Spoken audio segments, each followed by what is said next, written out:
Ndi nitekana umunezero ndasubiye kugusuhuza nk'uhakaze nshuti mukunzi wacu wobandanya kubana natwe ngaha kuri ino mboneshakure igushikiriza amakuru, inkuru kumwe n'ibiganiro bigezweho biriko bivugwa irya nino mu gihugu c'u Burundi no hakurya y'imbibe z'igihugu c'u Burundi mu yandi makungu. Ndaguhaye ikaze, ndaguhaye mwiriwe neza cange mwaramutse bivanye n'aho udukurikira uherereye kuri uwu munsi wa kane igenekerezo rya 22 Ruhuhuma 2024. Ico utegerezwa gusa ni ugufyonda sabone canke subscribe nawe utaravyondako hama ukabandanya urashikirwa n'amakuru, ibiganiro kumwe n'inkuru tubandanya gushikiriza. Ano makuru rero harabafatiye ku ngingo nkuru zikurikira. Mu Burundi igiciro c'ibitoro camanuwe. Igiciro ca essence cagabanuweko amafaranga 350 y'amarundi kw'iritiro kuva kuri uwu wa mbere. Vyatangajwe kuri uwu w'Imana n'umushikiranganji ajejwe amasoko ntanganguvu. Ibrahim Uwizeye yasiguye ko ivyo vyatumwe nuko ibiciro vy'ibitoro no kuvyunguruza vyagabanutse. I Bujumbura mu gisagara c'ubudandaji aho ibitoro bishikira imbere yuko ubundi burere buronka. Igiciro ca essence ni 4,000 kw'iritiro, ipeteroli ikagurwa 3,905 y'amarundi. Gutyo rero essence yagabanuweho amafaranga 350 y'amarundi kw'iritiro. Amazutu yari ku 4,235, peteroli nayo ku 4,250 kuva ku wa gatandatu Munyonyo 2023. Vyinshi kuri ino nkuru ni mukanyi mu buryo bw'idonido, ntuje kure, ico utegerezwa gusa ni ukubandanya kumwe natwe. Nayo mu ntara ya Cibitoke imvura y'isegenya yahitanye abantu n'ibintu i Buganda. Kuri uwu w'Imana imvura nyinshi ivanze n'urubura n'umuyaga mwinshi yaraguye muri zone Ndava muri komine Buganda yo mu ntara ya Cibitoke iri mu buraruko bushira uburengero bw'u Burundi. Ivyononekaye ni vyinshi ku bw'intwaro aho bamenyesha ko abantu batari munsi y'18 bakomeretse bikomeye. Ibitungwa birapfa, amazu 312 n'amahegitare 100 y'imirima harononekara. Ivyo vyabaye ku mitumba ya Kansenga, Ndava village ndetse na Mwunguzi muri zone Ndava. Vyinshi kuri ino nkuru navyo ni mukanye mu buryo bw'idonido, ntuje kure, ico utegerezwa gusa nyene ni ukubandanya kumwe natwe. Nayo kandi imyiyerekano yo kwiyamiriza agaciro k'amakungu ku mabi yagirizwa M23 nivyo biriko biravugwa i Goma. Vyinshi mu bikorwa vy'ubudandaji vyari vyugaye ku mabarabara makuru yo mu gisagara ca Goma mu buseruko bwa RDC kuri uwu wa mbere mu gitondo. Imyiyerekano yari yatunganijwe n'amashirahamwe yigenga n'abaharanira agateka kazina muntu mu ntumbero yo kwiyamiriza ibiriko birakorwa na M23 mu ntara ya Nord Kivu. Intumbero yari yo kwiyamiriza agacerere k'umuryango mpuzamakungu ku mabi akorwa kubw'abakoze imyiyerekano na M23 muri teritwari ya Rucuru, Nyiragongo na Masisi, ibice bigenzurwa n'uwo murwi w'abagwanyi. Vyinshi navyo kuri ino nkuru ni mukanye mu buryo bw'idonido, ntuje kure, ico utegerezwa gusa nyene ni ukubandanya kumwe natwe. Ntanguye ano makuru ku buryo buramvuye, ntunyemerere nyatangurire kuri ino nkuru ivuga ko igiciro c'ibitoro camanuwe mu gihugu c'u Burundi. Igiciro ca essence cagabanuweko amafaranga 350 y'amarundi kw'iritiro kuva kuri uwu wa mbere. Ivyo ni ivyatangajwe kuri uwu w'Imana n'umushikiranganji ajejwe amasoko ntanganguvu Ibrahim Uwizeye. Ibrahim Uwizeye yasiguye ko ivyo vyatumwe nuko ibiciro vy'ibitoro no kuvyunguruza vyagabanutse. I Bujumbura mu gisagara c'ubudandaji aho ibitoro bishikira imbere yuko ubundi burere buronka. Igiciro ca essence ni 4,000 kw'iritiro, ipeteroli ikagurwa 3,905 y'amarundi.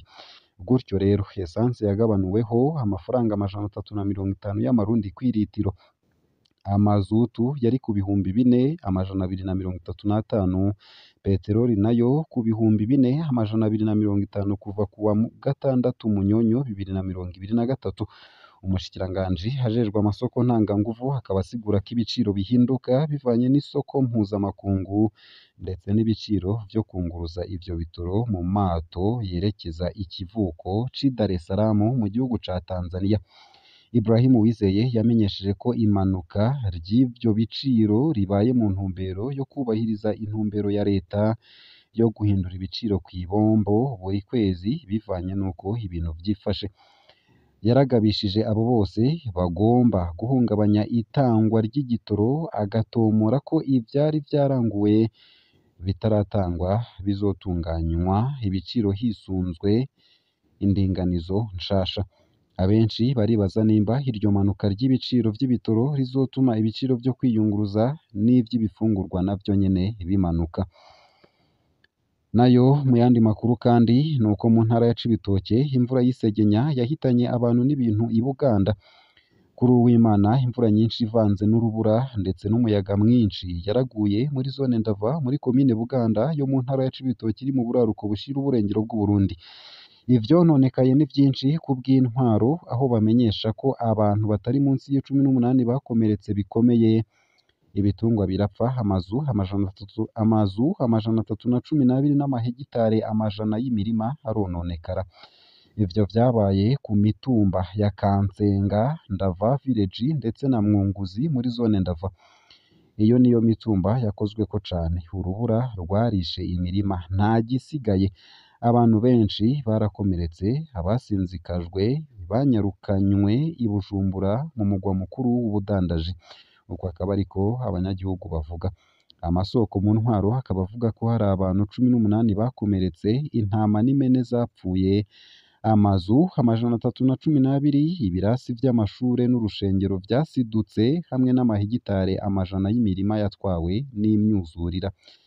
Gusaba ubufasha aho bahawe indaro mu mashengero ndetse no mu mashure abakozweko n'iyo myuzurira barasaba ubufasha.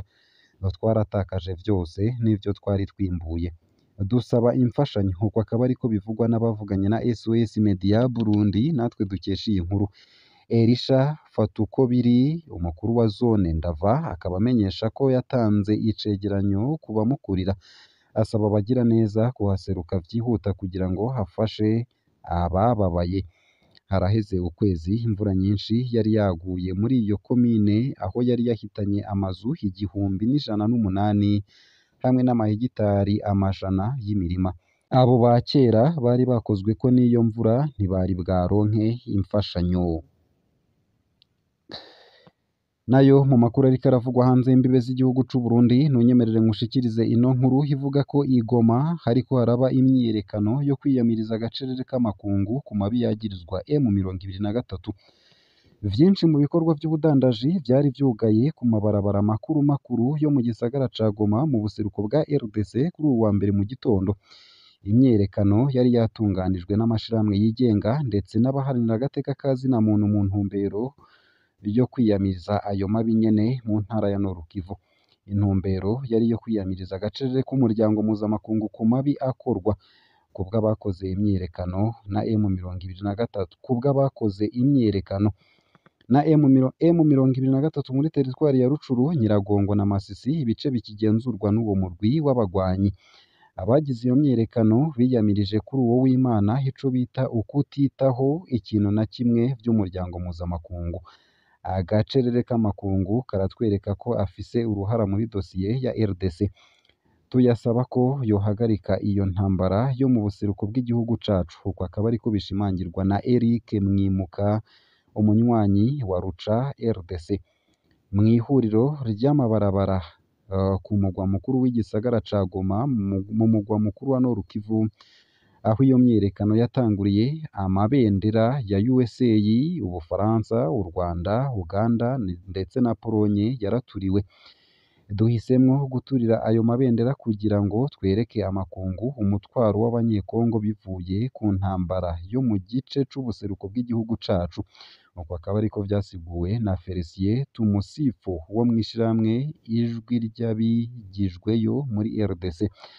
Abari muri iyo myiyerekano bafashe ibarabara Goma Sake kugira ngo bategeke ingabo za FARDC gutangura kugwanya M23 mu micungararo ya Sake muri teritwari ya Masisi. Hafi isaha 5:30 kw'isaha y'i Goma, abo bari mu myiyerekano basanzajwe n'igipolisi ca Kongo hamwe n'aba FARDC. Basanzarijwe kw'ihuriro ry'amabarabara CCRK kw'ibarabara Goma Sake, mu gihe abo bari mu rugendo bagomba gufata ibarabara rya Sake muri teritwari ya Masisi. Nubwo basanzajwe ariko abari muri iyo myiyerekano batashe mu mutekano, nta n'umwe yakomeretse. Ngivyo ibiriko birabera i Goma mu gihugu ca Repubulika Iharanira Demokarasi ya Kongo. Ndakwipfurije rero kubandanya uraroranirwa. Ngaha akaba ari naho nsoreje ano makuru nari naguteguriye ariko avugwa irya nino mu gihugu c'u Burundi no hakurya y'imbibe z'igihugu c'u Burundi mu yandi makungu. Ico utegerezwa gusa ni ukumanuka munsi y'ino video hama ugafyona imbere y'ijambo Isange TV. Haraba handitse ijambo sabone canke subscribe. Urafyondako hama uba udushikirije intererano yawe yo kuja turakuronsa amakuru, ibiganiro kumwe n'inkuru tubandanya gushikiriza. Ugire ijoro ryiza.